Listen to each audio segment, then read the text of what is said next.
welcome back to Together with Leedy, where we are going to be reading a little bit of the Bible every now and then in order. So we've started with Genesis. We have reached chapter 32 actually, so we're making some pretty good progress. So in our last reading, we kind of met Isaac's son Jacob's family that he creates. So we see him get married, we see him have some kids, and we see him have a lot of conflict with his in-laws. So now that seems to have come to a bit of a close, but before Jacob went to go get married, he had some troubles with his twin brother Esau, and that got left on a little bit of a sour note. So we're going to find out now what happens.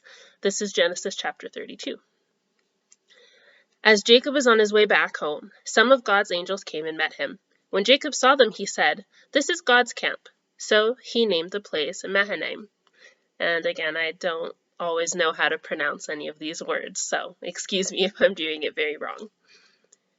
Jacob sent messengers on ahead to Esau, who lived in the land of Seir, also known as Edom. Jacob told them to say to Esau, "Master, I am your servant. I have lived with Laban all this time, and now I own cattle, donkeys, and sheep, as well as many slaves. Master, I am sending these messengers in hope that you will be kind to me." When the messengers returned, they told Jacob, "We went to your brother Esau, and now he is heading this way with 400 men. Jacob was so frightened that he divided his people, sheep, cattle, and camels into two groups. He thought, if Esau attacks one group, perhaps the other can escape. Then Jacob prayed, "You, Lord, are the God who is worshipped by my grandfather Abraham and by my father Isaac. You told me to return home to my family, and you promised to be with me and make me successful. I don't deserve all the good things you have done for me, your servant. When I first crossed the Jordan, I had only my walking stick, but now I have two large groups of people and animals. Please, rescue me from my brother. I am afraid he will come and attack not only me, but my wives and children as well. But you have promised that I would be a success, and that someday it will be as hard to count my descendants as it is to count the stars in the sky." After Jacob had spent the night there, he chose some animals as gifts for Esau, 200 female goats and 20 males, 200 female sheep and 20 males, 30 female camels with their young, 40 cows and 10 bulls, and 20 female donkeys and 10 males. Jacob put servants in charge of each herd and told them, "Go ahead of me and keep a space between each herd." Then he said to the servant in charge of the first herd, "When Esau meets you, he will ask whose servant you are. He will want to know where you are going and who owns these animals in front of you. So tell him, 'They belong to your servant Jacob, who is coming this way. He is sending them as a gift to his master Esau.'" So Jacob is really, really humbling himself, which is a very different, it's very different than what we saw before with his character. Jacob has also told the men in charge of the second and third herds, and those who followed, to say the same thing when they met Esau, and Jacob told them to be sure to say that he was right behind them. Jacob hoped the gifts would make Esau friendly, so Esau would be glad to see him when they met. Jacob's men took the gifts on ahead of him, and he spent the night in camp. Jacob's name is changed to Israel. Jacob got up in the middle of the night and took his wives, his 11 children, and everything he owned across to the other side of the Jabbok River for safety. Afterwards, Jacob went back and spent the rest of the night alone. A man came and fought with Jacob until just before daybreak. When the man saw that he could not win, he struck Jacob on the hip and threw it out of joint. They kept on wrestling until the man said, "Let go of me, it's almost daylight." "You can't go until you bless me," Jacob replied. Then the man asked, "What is your name?"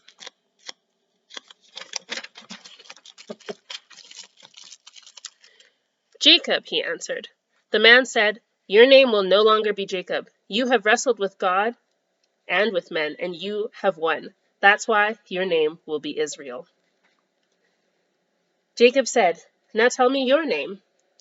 "Don't you know who I am?" he asked, and he blessed Jacob. Jacob said, "I have seen God face to face, and I am still alive." So he named the place Peniel. The sun was coming up as Jacob was leaving Peniel. He was limping because he had been struck on the hip, and the muscle on his hip joint had been injured. That's why even today the people of Israel don't eat the hip muscle of any animal. So that's pretty incredible. God came down to just kind of wrestle with with Jacob. That's kind of cute, I think. They're just kind of playing together. And they got a little bit rough. Jacob did get hurt, but that is where the name Israel comes from. So people who wrestle with God and with men. So names have a lot of meaning in the Bible, and it's kind of interesting the story that they tell. Jacob meets Esau. Later that day, this is chapter 33 now. Later that day, Jacob met Esau, coming with his 400 men. So Jacob had his children walk with their mothers. The two servant women, Zilpah and Bilhah, together with their children went first, followed by Leah and their children, and then by Rachel and Joseph. Jacob himself walked in front of them, all bowing to the ground 7 times as he came near his brother. But Esau ran toward Jacob and hugged and kissed him. Then the 2 brothers started crying. When Esau noticed the women and children, he asked, "Whose children are these?" Jacob answered, "These are the ones the Lord has been kind enough to give to me, your servant."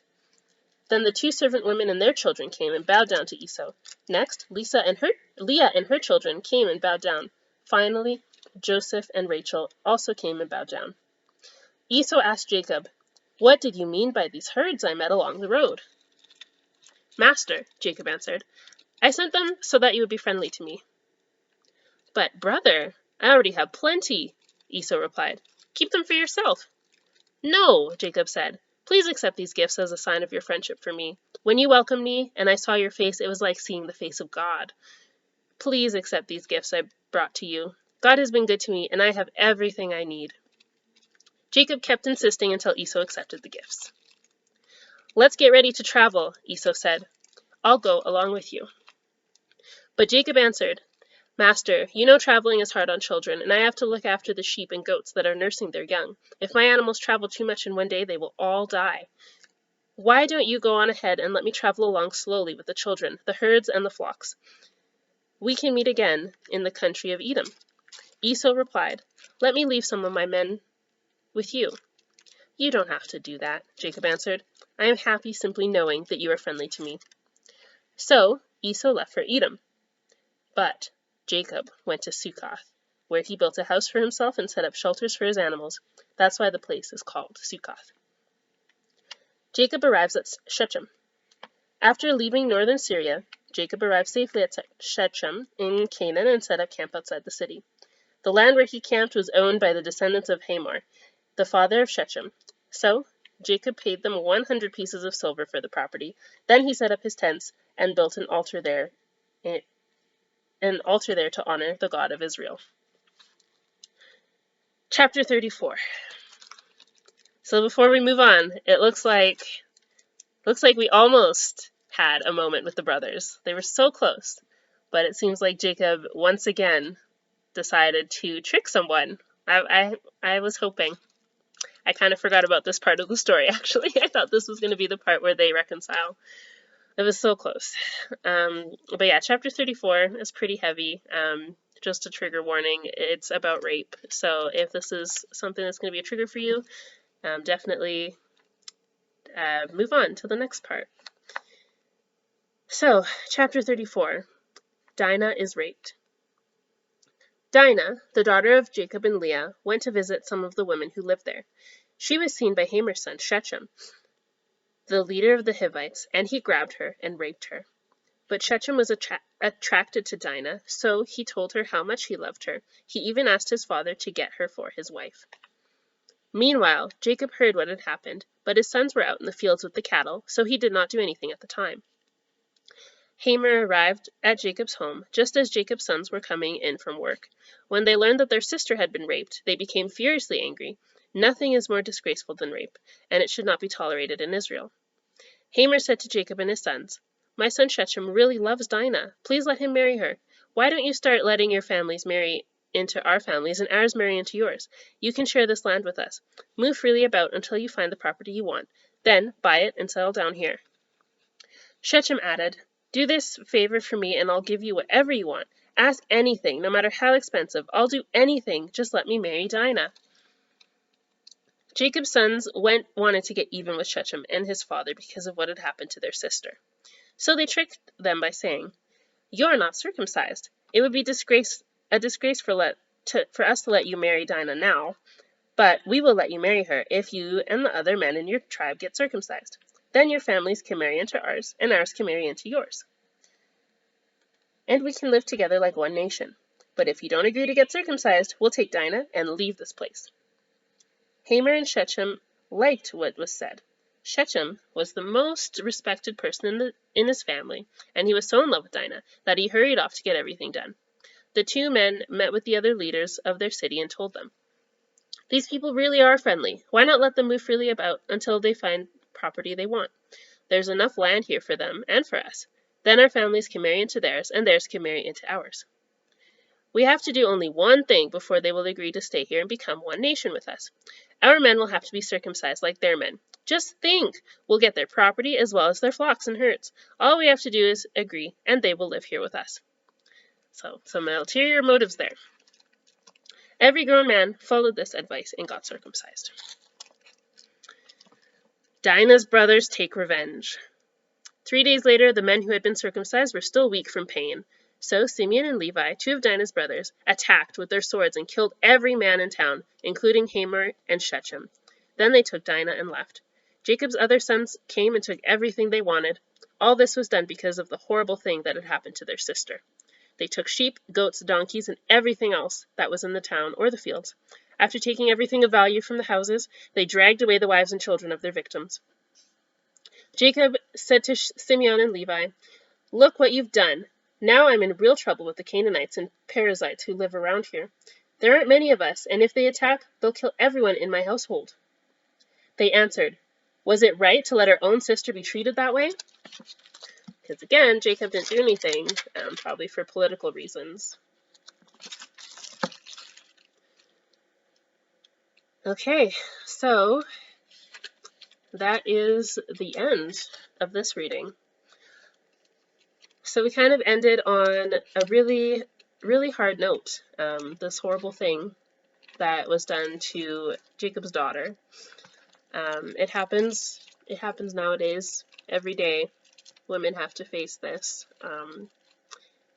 And yeah, this is just a really hard story because, again, you see other examples of what I would still consider rape, like when the employers tell their servants to go sleep with men. They have to do it. That's rape.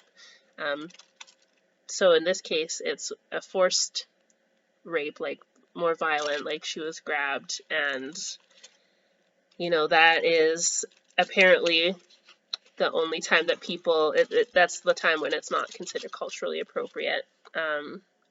It's not state sanctioned, I guess you could say.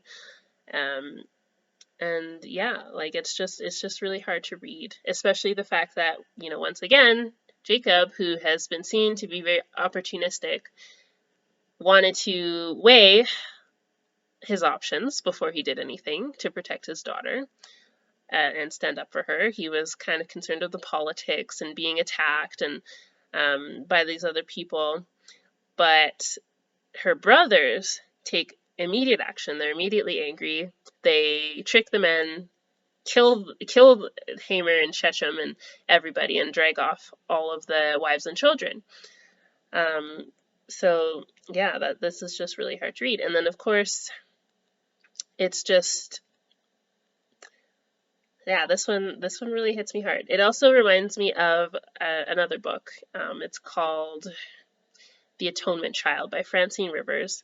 And she doesn't say it explicitly, but I know it is a story about rape, and the main character's name is Dinah. She is a Christian author. So I kind of wonder if this is where that was kind of taken from. I think there's another Dinah later in the Bible who also gets raped. So if you're interested in reading that book, I found that it was very well-rounded, and it didn't place blame on the victim, but it did kind of show how different people react when someone gets raped.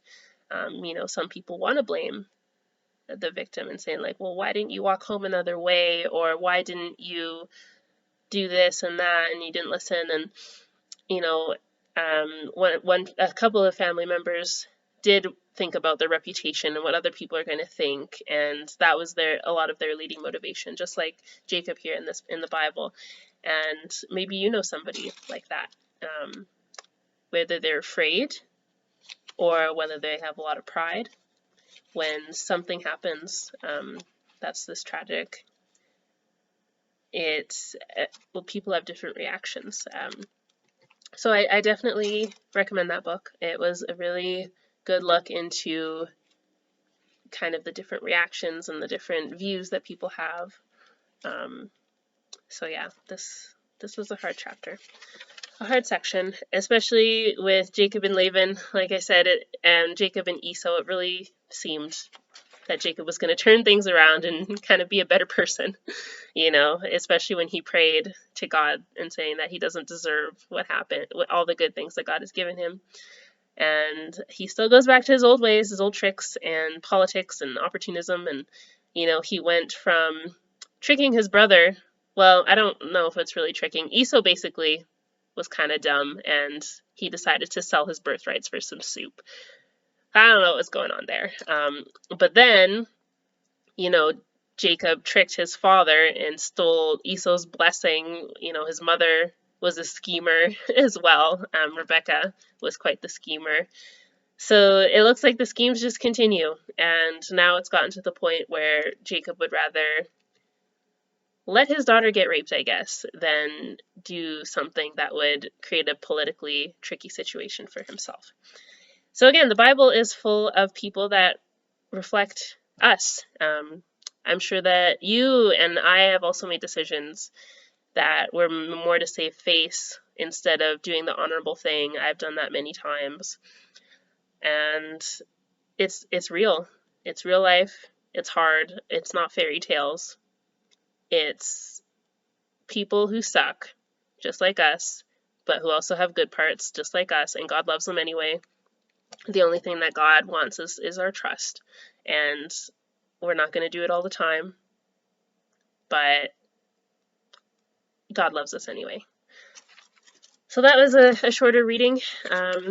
So next time we're going to be reading in Genesis chapter 35. We're actually getting close to the end.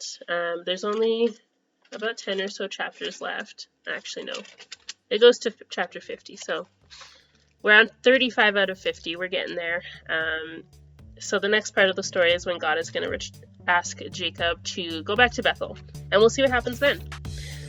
So thanks for sticking with me through this reading. Again, read ahead, keep going, and leave some comments about what you think, and check out The Atonement Child by Francine Rivers. And we'll see you next time.